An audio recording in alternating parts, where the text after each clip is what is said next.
Hello, everybody, and thank you for joining us at the Celebration of Hope, a Kidney Cancer Educational Symposium. My name is Dr. Kerry Thomas. I'm one of the diagnostic radiologists at Moffitt Cancer Center, and I specialize in abdominal imaging. Today, we're briefly going to be talking about what my cancer looks like on the inside and how to better understand radiology reports when you don't have your doctor there with you to help interpret them. All right, so let's dive in and get started. The objectives today are to discuss the anatomy of a radiology report, what's included on it, and what these mean, to better understand important terms related to the appearance of the kidneys on a CT scan, and to review some examples of kidney masses on CT scans and MRI scans. So, first, we're going to talk about how we would interpret a radiology report. There are several parts of a standard radiology report, particularly when we're referring to a CAT scan or an MRI, but in general, almost all radiology reports have this information included. So the parts include first our demographic information. This is where we're going to see your name, your medical record number for the hospital. This is where your date of birth and your gender, male or female, or otherwise may be indicated. This is where you can confirm that you're looking at your report. We typically list the date of the examination as well as the procedure that was performed. This is important so that we make sure that we're looking at the right study at the right time and for comparison studies. Also, it talks about what imaging study we are looking at, as some patients have several different imaging studies performed at the same time or at different times.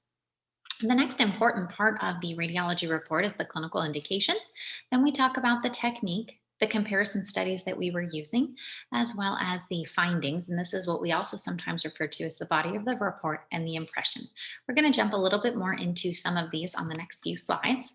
So, the clinical indication, this is really important because this is the information that the referring provider or referring doctor, such as your urologist or your primary care doctor, provides to us, the consultant, which is the radiologist, of why they want this imaging study performed. What are we looking for? What are your symptoms? So, examples of why we might perform an imaging study, especially an abdominal CT, is you might have belly pain, and we're looking to find out, what is your belly pain from? Could it be related to your kidneys, your liver, your gallbladder, or some other body structure in the abdomen? Perhaps a common indication for a kidney exam would be you have blood in your urine. The doctor word for this is hematuria, hema meaning blood and urea meaning urine.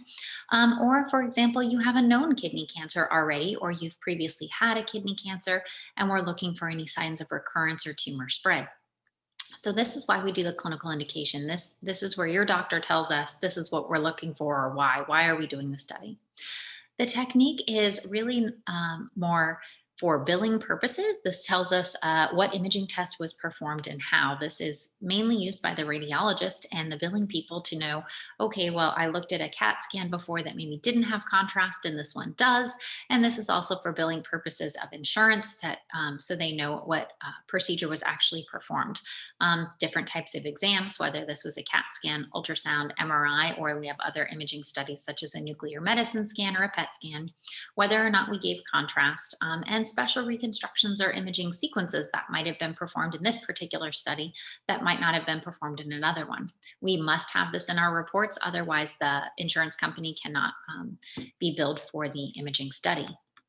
So the next important part of the body, or the anatomy of the report, would be the comparison study. This tells the referring doctor, or when you look at it, if we have another study that we were comparing with.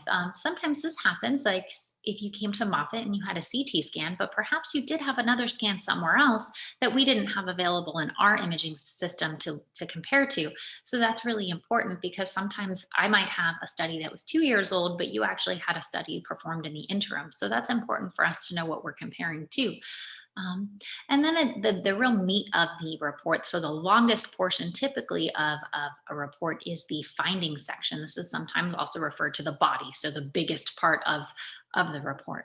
This contains information about all parts of the body that are imaged, not just the organ of interest. So, for example, when we're talking about kidney cancer, yes, we're very interested in the kidneys and the potential kidney tumor, but it's really important that we also look at the other structures of the body. It is our job as the radiologist to look at everything. And this is where we sometimes find those things that we refer to as incidentalomas. Or if you've had an imaging study that then we need to get another one, it's because you might have had something in a different body organ that we weren't looking at, that we found found something that needs additional workup. So information is conveyed by describing both normal and abnormal appearances. So just because a report is long, it doesn't necessarily mean it's abnormal, because we oftentimes describe what is normal in the body. A lot of times you have variants of normal. So the way our bodies were made, for example, there's sort of a standard anatomic way that blood vessels might be organized, but your body might just be different. So it doesn't mean that it's bad, it's just different. And then we have incidental things. Oftentimes we can have incidental but benign tumors. A common thing is something we call an adrenal adenoma. So this is a benign growth on your adrenal gland. It looks like a tumor, but it actually isn't a cancer. So this is where we describe these things. Many of these findings are not unexpected with age. For example, a renal cyst. So this is just a fluid-filled structure in the kidney that is benign. It's not a cancer, and it's not uncommon in somebody who is above the age of 50.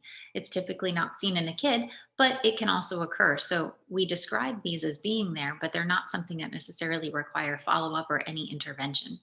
Other things that happen are post-surgery. So we discuss different surgical changes that we see. For example, if you've had kidney cancer and your kidney has been removed, we mention that in the report that you've had a prior removal of the kidney. And then the last part of the radiology report is the impression section. So the impression section is really the opinion of the consultant or the radiologist about what the imaging study has revealed.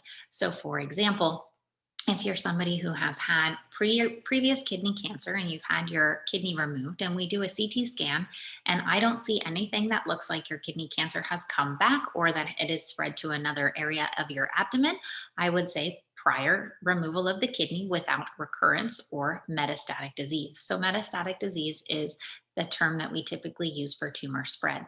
So that's really kind of the meat and potatoes of what we're looking for. So the findings section describes abnormal and normal, and the impression is really, this is what I think is going on, and this is what I think might need recommendations for management or follow-up.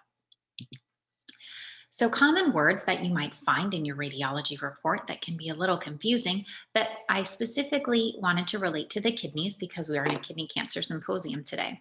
So typically refer to the size of the kidneys. Are they normal size or are they atrophic? So atrophic means they're somewhat shrunken in size. This can be seen a lot of time just with age. Your kidneys shrink down a little bit, or people who have chronic kidney disease.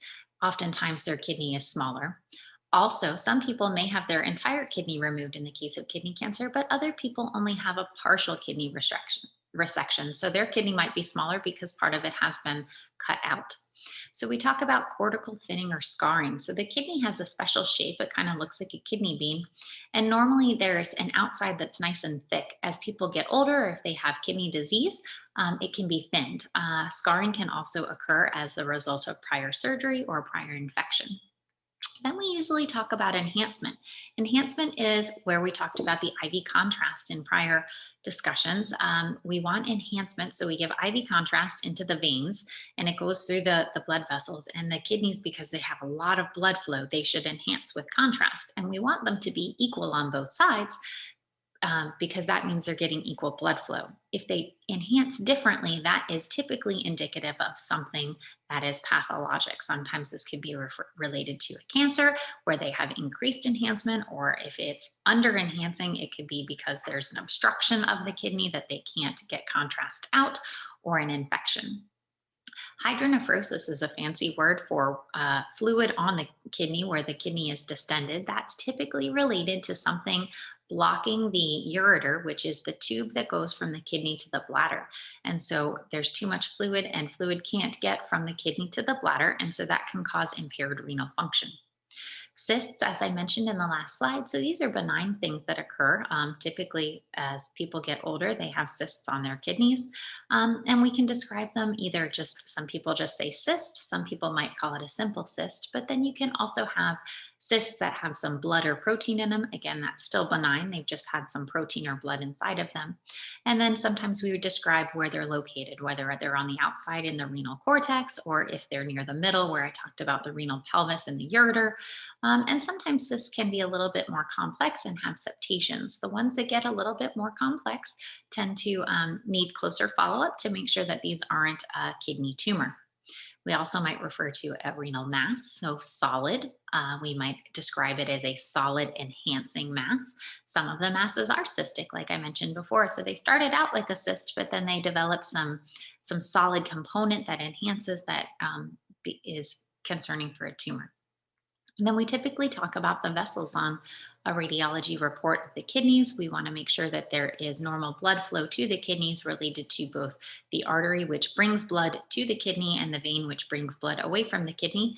And we typically talk about the aorta or the inferior vena cava. So the aorta is the big artery that runs down your body, and the inferior vena cava is the big vein that brings blood back to your heart to get oxygenated by your lungs. So I just wanted to go over a few examples of what your kidney cancers might look like on the inside. So in order to do this, radiology gets a little bit complicated because it's hard to get oriented if you're not used to it. So this is a CT scan of the abdomen with IV contrast. So just as when we look at CT scans of the abdomen, imaging studies are performed with it looking as though the patient, if I'm staring at you, if you're laying down, I'm looking at you from the bottom of your feet up. So it changes the orientation such that what's on the left side of the image is in fact the right side of your body. And then what's on the left side of the right side of the image is in fact on the left side of your body.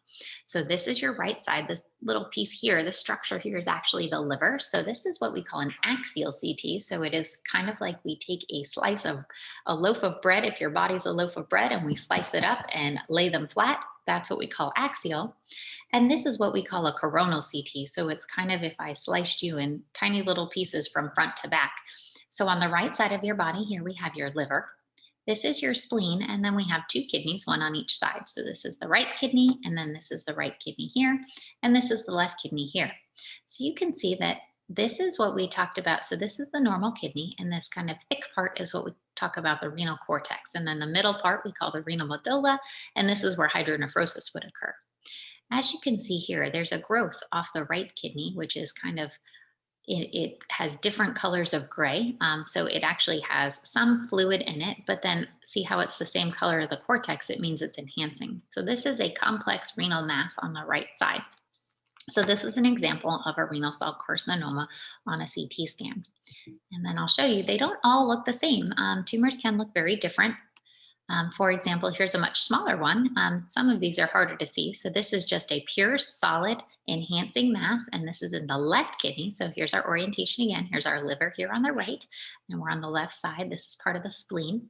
So this is an axial image again, and then this is a sagittal. So it's if you stood sideways and I took your bread slicer and I sliced you sideways. So this is the top part of the left kidney we call the upper pole, and you can see that there's this mass here, and it's kind of a description we might use for this is endophytic, meaning it's not sticking out from the kidney but kind of growing inside of it.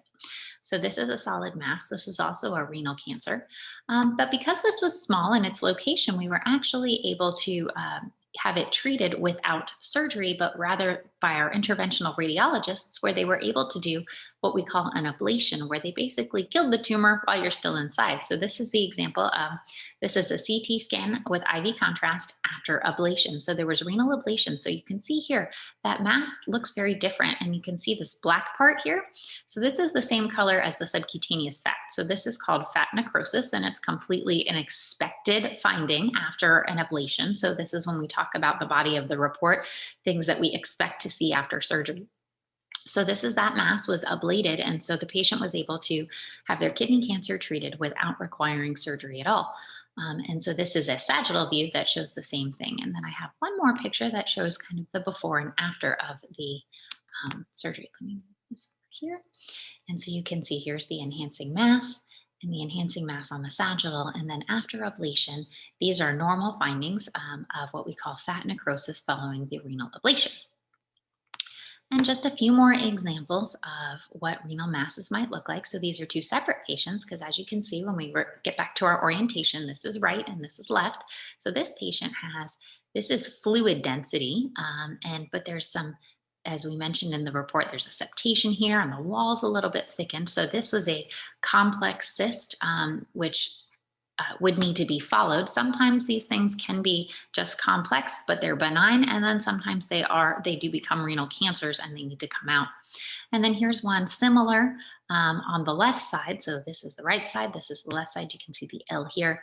So this was a complex cyst, but you can see how there's a lot of the bright stuff, otherwise we call enhancement. So this was a lot more concerning for a cystic renal cancer. So they can be solid or cystic.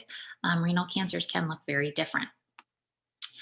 This is an example of an MRI of the abdomen, which is another imaging modality that we can use to evaluate kidney masses.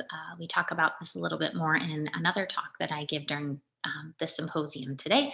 And so an MRI is actually a superconducting magnet. It's a really strong magnet. The imaging comes the same because your body looks similar on the inside. So it's just a different modality to image your organs on the inside. But you can see we have a little mass here on the left that shows enhancement. And then this is a special technique we call subtraction technique, which we discussed in the other talk, which demonstrates that it is an enhancing mass. So this would be concerning for a renal cancer. There are a few benign tumors that do show enhancement, but we cannot tell by imaging alone when the tumor is an enhancing tumor if it is benign or malignant. So it raises the concern that what we refer to it is as a neoplasm. And so typically it's treated to determine if it is in fact cancer, because we can't say that it's absolutely benign just by imaging alone. So I wanted to make sure that this talk was not too long, so we had plenty of time for questions. I do thank you for your time and attention. I hope that this was helpful to you.